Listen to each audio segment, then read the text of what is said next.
Ladies and gentlemen, Mr. Cropper here. I received the following email, which it says was written by a housewife from New Jersey, but I'll leave that for you to decide. And it's simply about terrorism. And it kind of speaks to my sentiments pretty well, I think. And I'll just quote from here. Are we fighting a war on terror, or aren't we? Was it or was it not started by Islamic people who brought it to our shores on September 11th, 2001?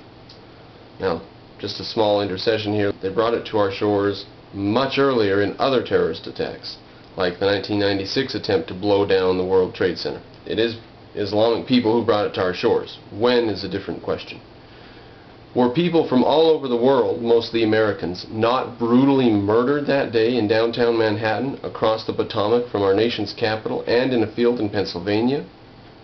Did nearly 3,000 men, women, and children die in a horrible, burning, or crushing death that day? Or didn't they? And I'm supposed to care that a copy of the Quran was desecrated when an overworked American soldier kicked it or got it wet?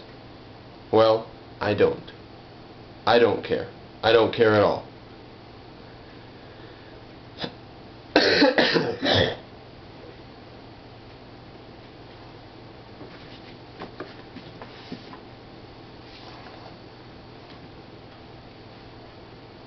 I'll start caring when Osama bin Laden turns himself in and repents for incinerating all those innocent people on 9/11.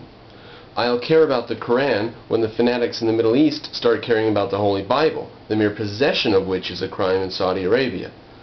Now, I'm an atheist, as you probably know, so I don't really want them to respect the Bible, but it is instructive to note that it is illegal to possess a Bible in Saudi Arabia, and Saudi Arabia is pressing for the rights of Islam all throughout the world and trying to get laws in the West implemented against the speaking against Islam and against desecrating the Quran and against publishing cartoons or pictures or images of Muhammad.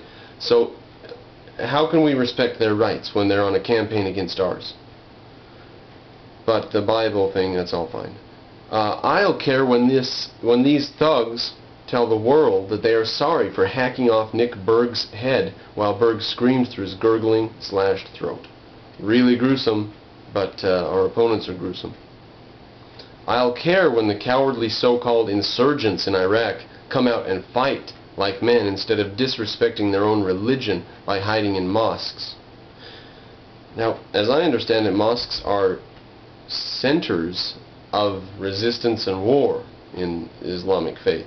So they're not disrespecting their mosque, they're upholding the mosque's highest potential possible use, which is to spread Islam by the sword. So I don't know if they're disrespecting their religion so much as holding it up and being faithful to it and using mosques as a part of war. But whichever. I'll care when the mindless zealots who blow themselves up in search of nirvana care about the innocent children within range of their suicide bombs.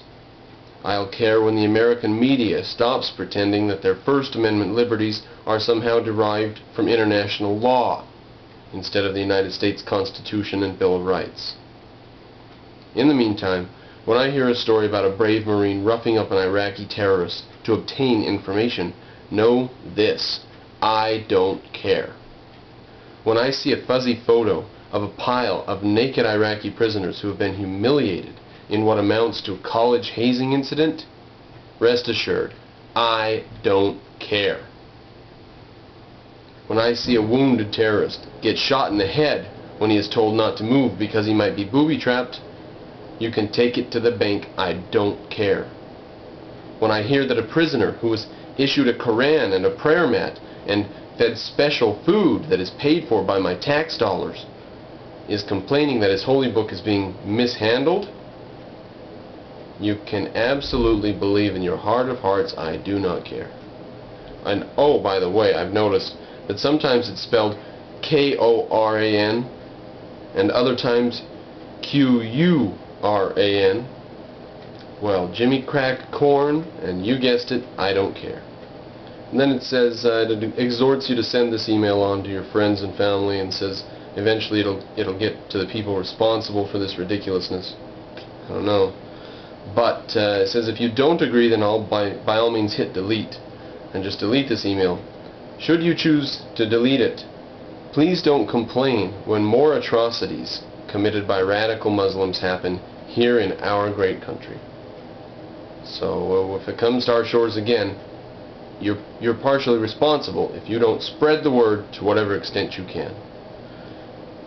In case we find ourselves starting to believe in all this anti-American sentiment and negativity and believe the Muslims may be right and it's just a difference of opinion, we should remember England's Prime Minister Tony Blair's words during a recent interview when he was asked by one of his Parliament members why he believes so much in America.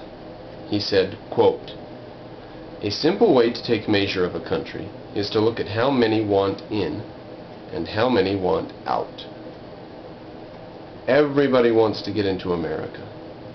Nobody's trying to leave America, and if they are trying to leave, they're free to go. But everyone wants to get here. Go to any nation in the world and at the American Embassy, you'll find a long line of people going through the various paperwork, which is expensive, tedious, and should be completely eliminated. We should allow anyone in the world who wants to come to America to come here and become a citizen and live free. We should drain the brains of the world. Drain them dry.